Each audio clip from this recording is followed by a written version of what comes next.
Hello. In this video, we're going to look at how to create a 1 to 24,000 scale DEM model. We're going to start with the view like we did on the 1 to 250,000 scale, again with the Gila Wilderness area. And you can see that I have already created one of the DEM models for one of the 1 to 24,000 scale quads. And so this is what our goal is in this lesson, is to get to this point, and I'm going to pick another one of the quads to use as an example this go around. Just to show you, these are a lot nicer in terms of quality than the 1 to 250,000 scale. But again, as I mentioned in the previous lesson, it's important to keep the idea of scale in mind. We had a real benefit and a real need to get the 1 to 250,000 scale to get a nice overall backdrop of our study area. I'm going to load that back up here so you can see for reference, and that sufficed just fine for the overview. But now we've for some reason, any example you want to use, we have a need to get more detailed with the 1 to 24,000 scale. And just to show you how much better this is in terms of quality, let's zoom in to the quad where that's located. And you can see by way of reference with the background from the 1 to 250,000 scale compared to this one, that there's a lot more detail in these 7.5 minute files. They're very nice, very aesthetically pleasing. You can zoom in pretty close and you can see a lot of detail in here in terms of just the individual ridge lines and so forth. You can see the drainages jump out at you, and just overall a lot better quality. To get a better idea of the quality or the accuracy of this as well, I'm going to load a DRG file, which is a topo map of this same quad that I've downloaded, so we can zoom in and do a little comparison. So I'll turn it on here. I've already preloaded it, and we'll zoom in to an area. And one way of doing this, you can turn it off and on, and you can sort of see up here we've got a river here, or creek here, and there is so that's one drainage. There's a drainage kind of going through the area here where I'm moving the cursor. We can look, turning it on and off, and you can see we appear to have drainages in those areas. But if we zoom in really tight, like let's just pick a ridge here that has a couple drainages on either side of it, and we'll turn on our topo map. And a little trick that we can use is changing the transparency on that topo map so that we can see through it a bit. So I'm going to set my display transparency down to about 75%. That will let me see through that topo pretty good. And you can see by looking at the lines on our topo map, the ridges and the drainages from the contours appear to be right in alignment with the DEM model. So we're getting a very good fit here. This looks good. And I like to do this just to make sure that things are lining up. Sometimes mistakes get made accidentally, files get mislabeled. I've actually found data from sources, not to pick on anybody, but even the Tennessee Spatial Data Server, once I've found a quad that was just basically swapped. It was located maybe 100 miles away. They were just crossed up, the files. So accidents happen, so you always want to make sure things are what you're expecting. But this looks good. Can't ask for much better than this. I mentioned in the previous video on DEMs about the issue with the 1927 datum versus the 1983 datum, and you can see that happening here now that we're using a larger scale. And keep in mind, by the way, that larger scale does not mean larger area. It's just the opposite, which can be confusing. 1 to 24,000 is a larger scale than a 1 to 250,000. And if that's confusing, then a good way to think about it is just put it as a fraction. Put 1 over 24,000, and that's a larger number than 1 over 250,000. So that's a good way of helping you to remember it. But with this larger scale data, if I zoom out to the extent of this DEM quad, you can see, because I've turned on the grid that showed the topo indices, and you can see that we've got some overlap here. This is actually, and I'll turn off the 1 to 250 for reference, but you can see that we're extending outside the boundary a little bit. And what's more, if we scroll over a little bit, we are a little shy of the boundary over here on this end. And that's probably because of our 1983 versus 1927 datum issue. So that may not be all of it, but that's most of that error there. There was a little bit of error introduced into the creation of these DEMs, but the USGS had corrected that, was my understanding, and at least I thought that this source where we're getting where we'll be getting these files from had changed their data over to the newer corrected version. So, but anyway, you can see that little bit of shift. And so right now, as we did with the 1 to 250,000, we're going to go ahead and use it and not worry about it too much. But to make this right, we would probably want to reproject this 1927 scale data into a 1983 datum. So for now, we'll go ahead and proceed. Just wanted to point that out while we was looking at it. So you can see the quality is really good on this. So let me show you how you can do this for yourself and create one.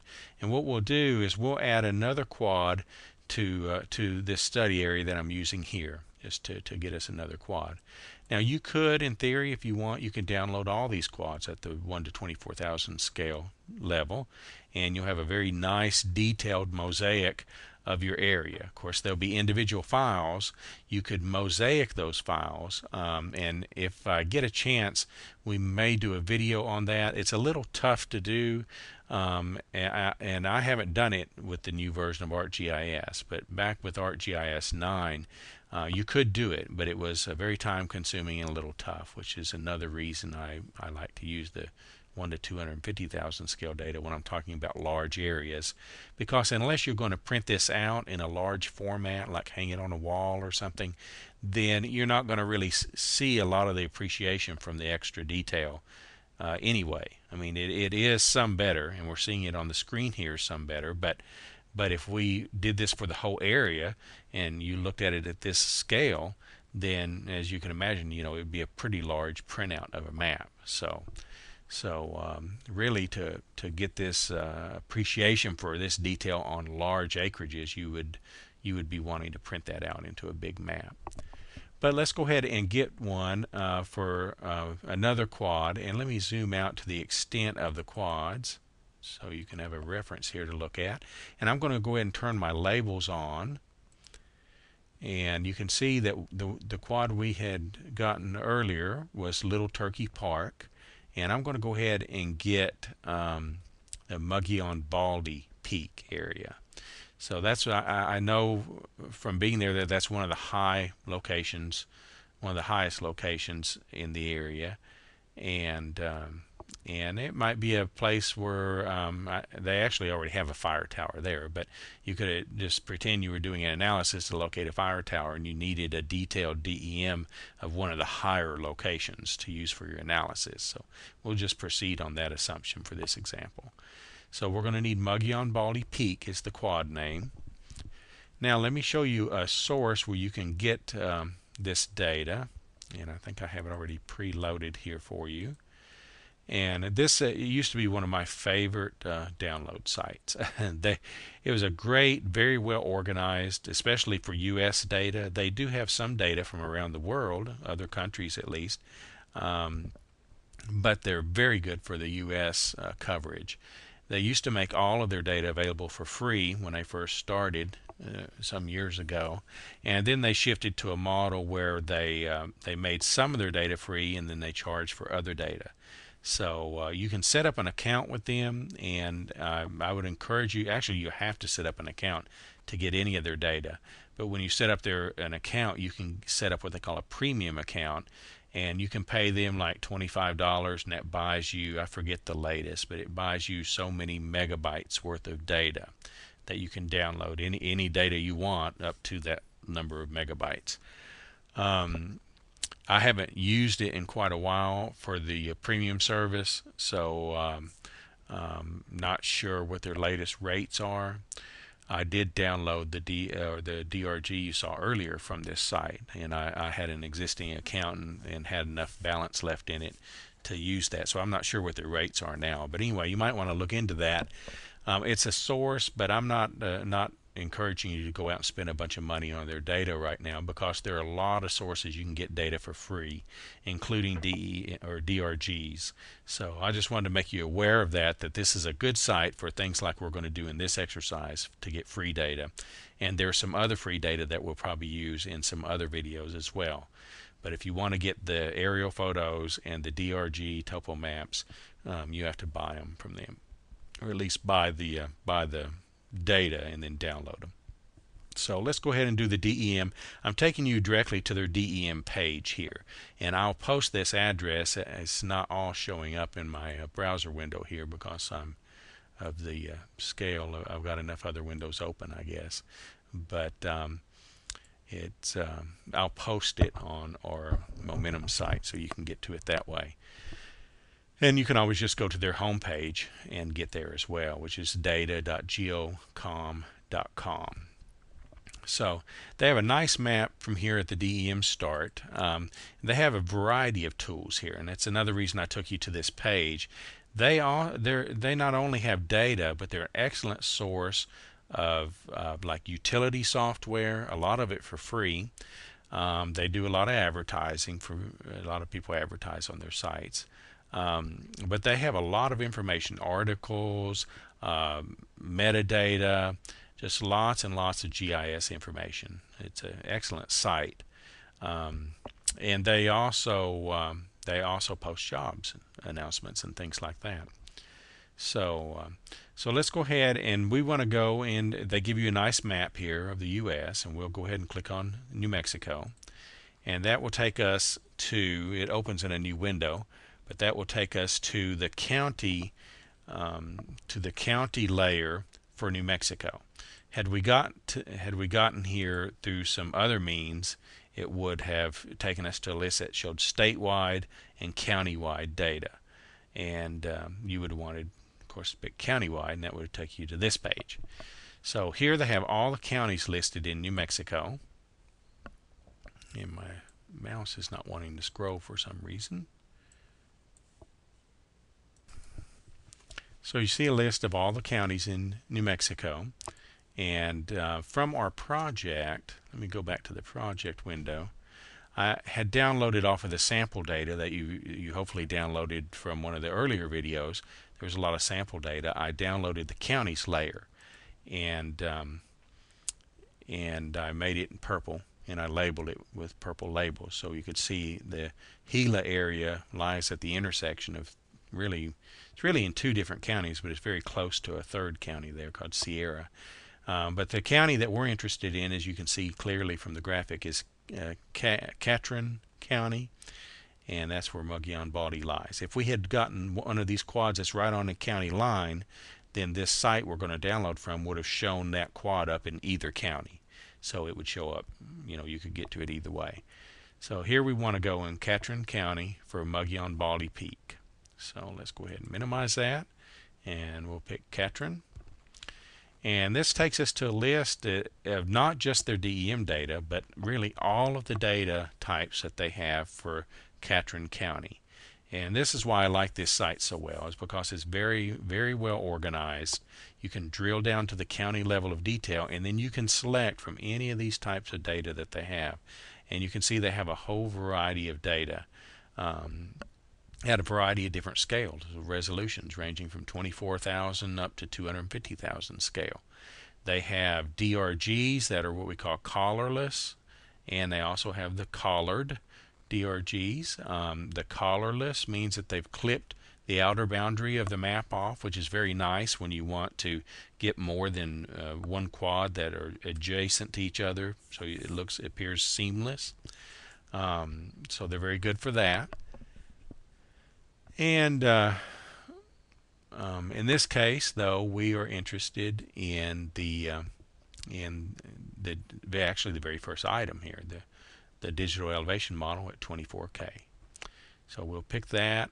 And by the way, of this list of items, the ones that are free tend to be the DEMs. They're free. These DLGs, which we'll see soon, they're free. And their census data, they've got it on here for free. And there might be even some other. The land use, I think, is free as well. By and large, the ones they charge for are the DRGs and any of the aerial imagery. But it's a great source to use for the DEMs, because actually this site and one other site are the only two vendors, I think, that the USGS used to get their DEM data out. So it was very difficult to find this DEM data in many places already available for you in DEM format. There's a lot of places that has the NED data, like we said on the previous video. So the way they set their site up, as you can tell, they've got a green icon here for what they call normal, which is the free downloads, and then it's gold colored for the premium. And if you look over here on the list, you can see they've got a green and a gold. So we can get this for free, or you might say, well, why would you want to take the premium? If it's a large file, the premium service not only lets you download certain data that you couldn't otherwise download, but it downloads at a faster rate. You get what they call on their site a faster pipeline. So you get basically a quicker download through the premium. But it downloads fast enough with the free that it's not worth it to me to actually use my data reserve to download stuff that I can get for free. So, but that's the difference there. And the list is organized by quad name, which is nice. It's also got a number here, this is a number that the USGS assigns, and I believe it's the top left corner in latitude and longitude of that quad. And then what they do is they have it set up in like a 1 to 100,000 or 1 to 250,000 grid, and they grid that off into individual cells. So that's why you'll see the 34108 appears more than once, but then you'll see a D3, B2. So they've got it matrix set aside with the first row being A, and it goes up to like 8 or so columns, and then you start the B line and so forth down for, I forget exactly how many rows they have, but it's quite a few rows. But that's how it's organized both ways. And when you download the file, it will come with this latitude longitude name, and it's fine to keep that if you've got a reference index for that. But a lot of times I'll rename that file, sticking to my 8-character rule, but I'll name it an abbreviated name of something that makes it more clear to me which quad it goes with. So if we scroll to this list, we're looking for Muggy on Baldy Peak, and we scroll down, and usually if it's past, F or G or somewhere in that range, it will appear on another page, just depending on how many quads they have for that county. So this first page goes to the H's, and you can see here at the bottom they've got 3 different pages. There's 140 different quads in that county. So we know it's not on this first page of 1 to 50, so we'll try the 50 to 100 and scroll down. We're looking for Muggy on Baldy Peak, and there it is right here. So it tells us right away some metadata type information here. It tells us how large the file size is. The download is only 3.4 megs, much smaller than the 500 to 600 megs that you might get from some of the countywide type sites. It's in SDTS format, which is Spatial Data Transfer Standard, and you probably learned this in the 101 class. And if we were to buy this and have them write it onto a CD or DVD for us, they would charge us almost $2 to do that. Now if we click over here on the more info, it gives you sort of an abbreviated metadata page, which is not so much just metadata as it is information about what a DEM is. And this is handy. I print these out. A lot of times I'll post them on the site, but they can be a little misleading in terms of metadata.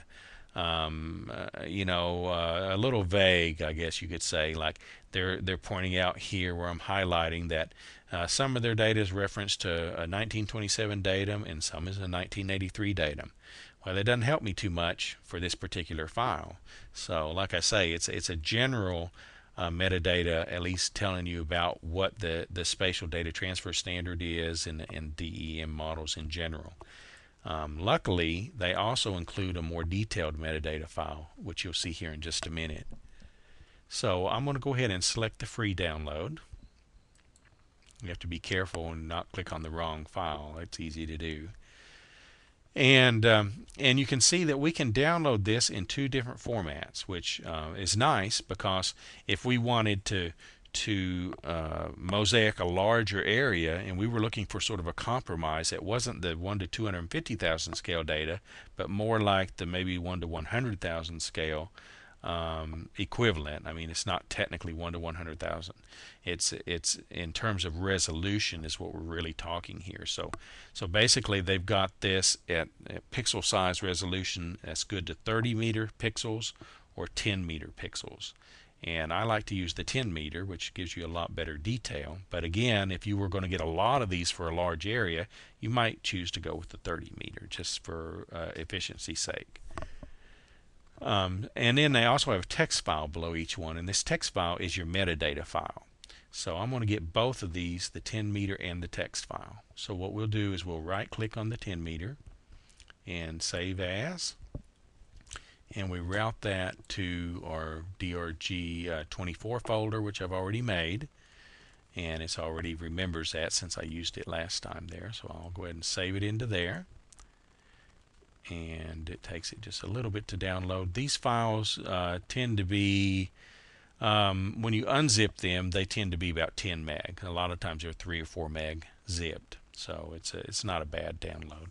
But you can see it's going pretty slow, and this is not because of the speed on my internet speed. This is because the pipeline is reduced because I chose the free option. So I can stand to wait a few extra seconds though. So it goes, almost got it. Yep, I've got that. And let's go ahead and get the text file while we're here. Save that and also route that to the same location. And that downloads very quickly because it's a small file. And I'm just going to page back to the page I was previously. And Internet Explorer keeps popping up with these blocking warnings. And let's go ahead and minimize this, and let's maximize our Windows Explorer that I already have open. And you can see where I had downloaded a quad previously that I haven't really cleaned up yet here. And actually this was the DRG that I downloaded, so let's go over to the DEM. And here's the new file that we just downloaded. And this other, the little turkey DEM, is the one I've already processed. And this here, sdts to dem.exe, is a tool that we're going to need. This is one of your first utilities, I think, in the class that you're going to want to download off of our Momentum site. And I have it in the reference section under software. And I'll show you more, tell you more about this program in a minute. It's just a very small program that was written by a guy that's now deceased, that worked with the USGS some years ago. And it's a conversion tool that will let us convert from this raw DEM format into an actual DEM that we can use in ArcGIS. So before we can do that though, we need to unzip our file, and you notice it's zipped up twice as we've seen with some other data. Actually it's got like 4 extensions in the name, which is kind of weird, but it's tarred and gzipped. Okay, and before we unzip it, let's open up this text file we downloaded so you can see the metadata file. Very short and sweet, but it gets you right to the point of what you need to know. It lets you know that your resolution is 10 by 10 grids. It lets you know the name of the quad is Little Turkey Park in this case. That's not the one I actually downloaded a minute ago. This is the first one I had downloaded, but it would look just like this. And it tells you the date it was created back in 2001. The source map that it was taken from was 1964, which is not uncommon. It's basically off of a topo, the most recent topo map they had for that quad. And And here's what we really want to know. It tells us that it's in a North American datum of 1927. It's a transverse Mercator projection, which it's actually UTM in this case, or it's a universal transverse Mercator is what these are. And it's in zone 12. Okay, and that's the key information we need. We need that it's UTM, it's a 1927 datum, and in zone 12. Now, actually, when you process this, the tools take care of that. Like I mentioned in a previous video, anytime you're working with raw data from a USGS to do with DEMs, it's by default it's almost always going to be in a UTM 1927 datum. So a lot of the tools were written with that in mind, so they automatically convert it to that. So that's something to keep in mind, that we're not going to have to put this information in right now, but if we wanted to reproject this file, then we would need this information probably. So it's always good to know. Also, something I just noticed I hadn't caught before is that our contour units are in feet, it says. So that'll be interesting to see once we process this if it's actually in feet instead of meters. Remember, with the 1 to 250,000 scale, and often with 1 to 24,000 scale, it will actually be in meters. So I'm kind of curious about that. So what we're going to do is I'm going to check. I think when I downloaded that file a little while ago, I accidentally put it in the DRG location, and so I'm going to check real quick here. And I had downloaded a DRG just before that, and so I believe I let it default, and it looks like it did put it in that folder. So I'm going to cut those out and bounce over to my DEM24 and paste those in. And there we go. So there's the actual metadata for the file that we downloaded together, and it's also in feet, it says. And so this was the Mogollon Baldy Peak there, as you can see. And so let's go ahead and unzip this, and I'm going to right click, and I'm going to do something a little different this time. Instead of extracting to here, I'm going to let it extract to a folder by default that it will make below this. I'll just pick this option. It's going to have a sort of a weird name for the folder, but I'm only going to use it temporarily, and then you'll see why in a minute. And it warns me that this archive contains one file that's in this sdts.tar. It's actually more than one file, but this particular file is your first level of zip. So it compressed it, then it gzipped it, or vice versa. So it basically wants to know, can it put it in a temporary folder? And you probably have seen this before with some of the other data that we looked at, I think in the beginning parts of the class. Just say yes here, and it's just going to create a temporary folder, working folder, to unload it in, and then it deletes that folder. So you don't have to worry about that, at least. We do have the folder we created, but don't worry about that temporary folder for now. So there's our folder. Let's go in there, and you'll see that it actually created quite a few files, and they all end with a .ddf extension, except for the README file. Now the README file, if I open that, it's actually, let me just right click and just open it. I've got a notepad program that we'll open with. You can pick any default program you have. If you've got, I've got Notepad++. But here is some information. Basically, it's like metadata, but it's not specific on this file. It's showing basically the little information about 1 to 24,000 scale DEM data. And so it's nice. You've got some reference there. You've got a little metadata. But again, it's not that valuable in terms of projection. But they put that with all of these files. When you download them, you'll see that. You can save that if you want to, or rename it to match your file, or you can just delete it. It's not as important as the projection information. Now, all of these files with .ddf, these are raw ASCII level format files. Okay, they're raw. You can actually look in these files. I'm not going to do it because I don't want to corrupt them or take a chance on corrupting them. I guess I could do it and unzip it again if it did corrupt it, but just trust me that they are they're ASCII level data. And if you looked at these files with a notepad or some kind of browser, you would see just a bunch of numbers running together, many rows of numbers that it wouldn't really make much sense to you, but you could actually read the numbers. So it is an ASCII level format, which is another way of saying that it's a universal type format.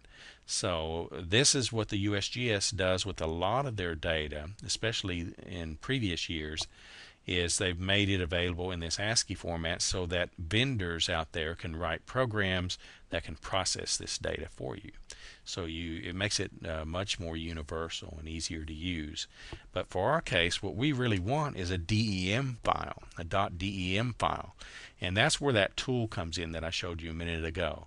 And what I'm going to do to make it easier and not have to type in a bunch of paths and folder locations, I'm going to go out where I've downloaded this DEM SDTS to DEM program, this .exe program, and I'm going to cut it out of this folder, and actually I'm just going to copy it and I'm going to paste it into this folder where we just unzipped.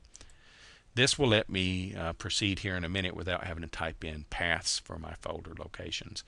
All we're doing is moving this one little utility program around to make it easier to use. So don't worry about it's a self-contained file, so it's all contained in itself. And you don't install this exe. It's actually an old DOS format program, so it will run in like a little DOS window when you execute it.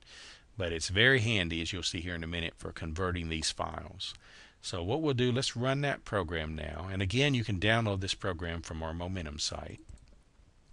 So I'm going to double click and then click run, and it popped up in my other window, so let me move it over. Okay, let me enlarge the window a little bit so you can read it. And here you can see that again, it opens in a little DOS window, and it tells you the name of the program. It was created back in 2002. Saul Katz, that's the guy that I think is now deceased, that created this program. And it tells you a little bit about a little bit of the details on using it with various parameters and so forth. Well, for our case, we don't have to worry about that. It very handily it walks you through it. So what you want to focus on is this line right here where it says enter the first 4 characters of the base SDTS file name. And what it's wanting, if you notice, all of these files that unzipped all begin with the same number, and it's 4 digits long. It's actually numbers and then characters. So we want to put this 1708 into this line here.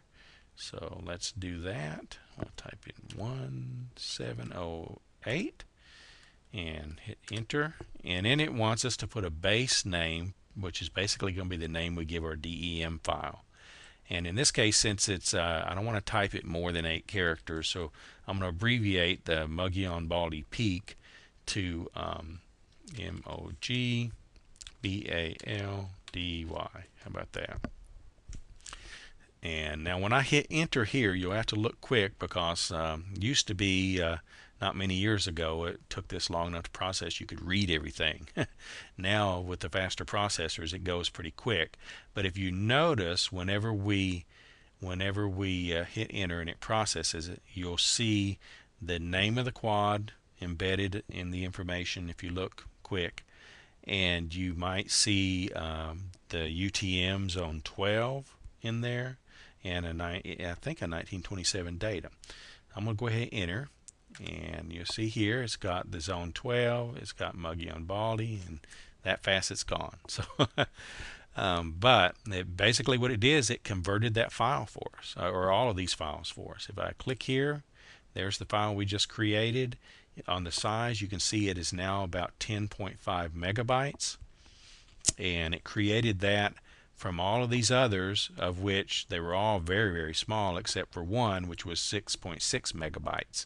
So you can see why they compress them, because it saves them 3.5 megabytes, which when you're uploading 40 or 50,000 files, that's a lot of data. So that's what we basically did with this program, is took all of these raw files, processed them, and it pieced the puzzle back together, so to speak, and created the original DEM file for us.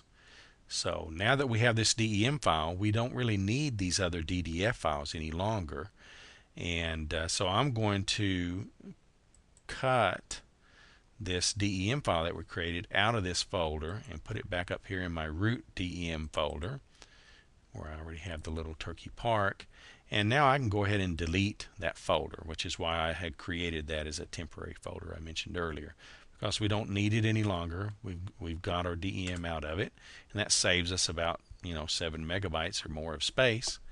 So we can get that out of there, and we still have the raw download file, the gzip file that we downloaded earlier. Now, I can put those over in my archive folder if I want to clean this up. That's what I really should do. Take these out, put them in the archive folder, make a subfolder for DEM 24s or something like that, and stick them in there so that I have them. It's very nice to save the original zip files, because if anything happens or something corrupts your data, or you lose your data somehow, or you mess it up while you're trying to do a projection or reprojection, then you can trash it and go back and unzip your original archive again. But one thing to be careful with is be careful that you don't get double copies of these zip files. Like if I put this in the archive, you need to actually physically move it out of here and put it in the archive. Don't just copy it and put it in the archive, or else you're doubling up on your size, and you might forget about that and later copy something again and again double it up. So you can actually end up defeating the purpose of trying to be efficient with your space if you're not careful. So just a little side note there on the archiving. But now that we've got that, and this SDTS DEM file is so small, I'm going to leave it here for now. That way if I download some other DEM files, I have it handy there to process them with. So now we've got a DEM file just like we had in the 1 to 250,000 scale exercise. And I'm going to go back into the ArcGIS program, and let's process this thing. And now that it's a DEM file, we can process it just like we did the 1 to 250,000 scale data. So what we'll do is go ahead and start our toolbar, which it opens quickly because I had opened it already. So I'll give yours a minute to open. And we want to go into the conversion tools and go into to raster, and we want the DEM to raster. We click that, and we will add that file. So we add the Muggion Baldi. And again, we want to change our output name and location, and it's remembering where I had used it earlier. What I did was I routed it instead of under the base data, I routed it under the mark folder, because this is something that I'm creating out of that raw data. And I put a raster subfolder and a my DEM folder, and there you see the little turkey park that I'd processed earlier. So here we'll call this one, to be consistent, we'll just call it MOG VALDY. And by the way, it's okay giving these the same name, because this is a different format file that we're creating. We're going to be creating a grid file, which is not a .dem. So it's okay that it has the same name. Because as you notice here, I'm not giving it an extension, and I didn't mention this on the 1 to 250,000 scale, but if you notice on your little help box over here, it explains to you that if you don't give it an extension, it's going to create a grid format, which is an Esri proprietary type format. And I like to use those because it gives me more flexibility later on if I want to do certain analyses, certain things that I could do with that's specific to ArcGIS. It's very handy to have the files in grid format to do that with. I could also put a .tif if I wanted to create a TIFF file, or a .img for an Imagine file. And it will create either of those. But again, if you don't put anything after no extension, it will by default create a grid format file, which that's fine. That's what we want. And here we're going to change this float like we did earlier to integer, so that we can perhaps open this up and see the data table for it if we want to. And let's leave the z factor set to the 1. And we'll say OK. And on your end, it will take a little while for this to run the first time.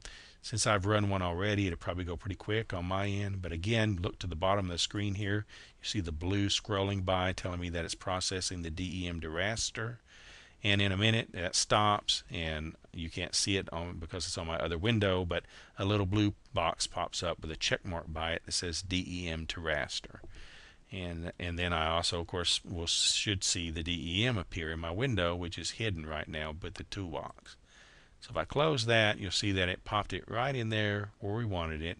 So we did get the right DEM. And if I zoom in, I'll probably see a little bit of overlap like we did earlier with the little turkey park, but not much. For what we're doing now, this is fine. And just like we did with the 1 to 250,000 scale, it is in a monochrome format. And I notice the values here are not in feet like it implied in that metadata file. It's actually in meters. So little typo there. And like I mentioned earlier in the other video, most of them are in meters. Every now and then you'll run into some in feet, and they tend to be more in the eastern U.S. It seems like around here and places they'll be in feet. But most of your western sites, which are most of the areas all of you have for your projects, are in meters. So let's go ahead at this point and do the same thing we did with the 1 to 250,000 scale. We'll first create a hillshade from this, and the way we do that is open our toolbox, and we want to go to the Spatial Analyst tools. Make sure your Spatial Analyst extension is on, and I would just leave it turned on by default for this class now at this point, because that way you won't forget and wonder why something's not working. And we want hillshade, and we'll input the raster. The one we want here is Muggy on Baldy. This is our one we're going from, we're using as our source. Then we're going to rename our output, route it to the folder again, in our folder. I named mine MyDEM24, and we'll just call this one let's call it Mug B Hill. There we go. That's 8, I think. So Muggy on Baldy Hill, abbreviated, and we'll save. And we'll leave these, the azimuth and altitude, by default. Leave the z-factor to default. Set OK. It processes the hillshade, and it should pop it in there for us. There you go. And you can see it creates a nice little grayscale hillshade. Let's zoom in a little bit here. And you can see it's pretty detailed. This is what's giving us the detail that we'll see below our DEM that makes them so more aesthetically pleasing. But you could actually just do a hillshade if you wanted for a large region. And this also really jumps out the detail. But the trick is with hillshades, it can be very confusing to know what's really the drainages and what's really the ridges, especially with ridges. A lot of times ridges will look like creeks and vice versa, which if you've ever looked at an aerial photo in black and white, you sort of see that same effect. It can be kind of confusing. So we're going to put this below our DEM. So I'm going to drag it over the list here, drag it down below the Muggy on Baldy DEM. And then we're going to do like we did before. We're going to left click on the color ramp for the DEM. You don't want to change the hillshade, by the way. Just do this with the DEM. And then we'll right click on the color ramp, turn off the graphic view. That gives us the list. We'll go down there and click elevation 1 and say OK. And there it gives you a nice elevation profile. I'm going to turn off my county layer because I can see the CATRIN county showing in there. And let's go ahead and turn off our labels for the quads, just so you can see it a little better. And now let's go ahead and set the transparency of this so we can see through it a little bit to get that 3D effect. We'll go to display and set your transparency to something like 45. Say OK, and that gives you a nice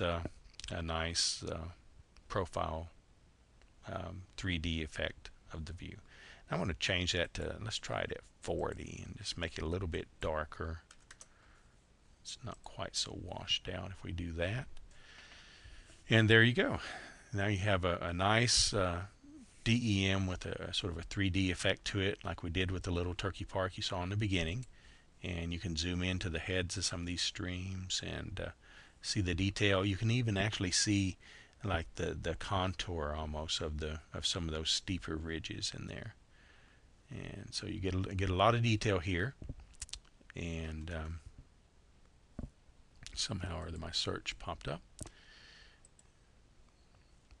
Let me zoom back out to the extent of that layer, and I think we'll stop there. that shows you how to create a 1 to 24,000 scale DEM. So now you should be able, for your study area, to create a nice overview of all of your area at 1 to 250,000 scale. And then for areas that you might want to do concentrate some of your analysis on, you might want to go ahead and download some of these 1 to 24,000 scale DEMs. It's very easy to kind of go crazy and want to get all of them, and if you've got an area that's no larger than mine, that is doable. You could do that. It may take you a little while to process them, and you might end up with, when you're done and you turn them on, don't be surprised if you don't see a little white line between them, and that's if that's the case, it's not anything really wrong with the data. It's just the way it was processed.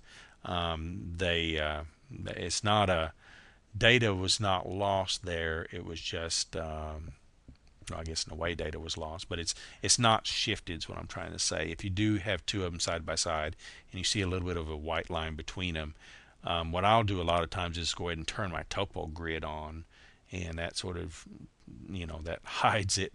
But a lot of times you don't want the topo grid neither, because you want to see it kind of mosaicked.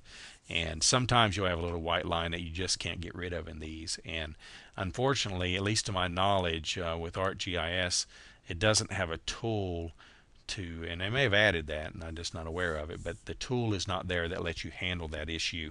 I have another program I use a lot called Global Mapper that I really like, because it's very handy for mosaicing and clipping and things like that. And it has a routine that interpolates where that white line is and basically fills it in for you and takes care of that and makes it seamless. So if you get some lines between them, go ahead and use them. It's perfectly fine, nothing wrong with that. But at the same time, don't feel like you have to download all of these 1 to 24,000 scales unless you just want to do it. But you especially want to get them for the areas where you're going to do some analyses, because especially if it involves elevation in any way, then they're very handy for that. And we'll see some more about developing contour lines and things like that in another lesson. So I'm going to go ahead and stop for today. Let's save this so we don't lose our work. And I just called my project Gila DEM 24, so it'll remind me of what I used there. And I think that's got it. So hope you enjoyed this, and hope it works for you, and give it a try, and send me some emails, some feedback, and let me know how it's working for you.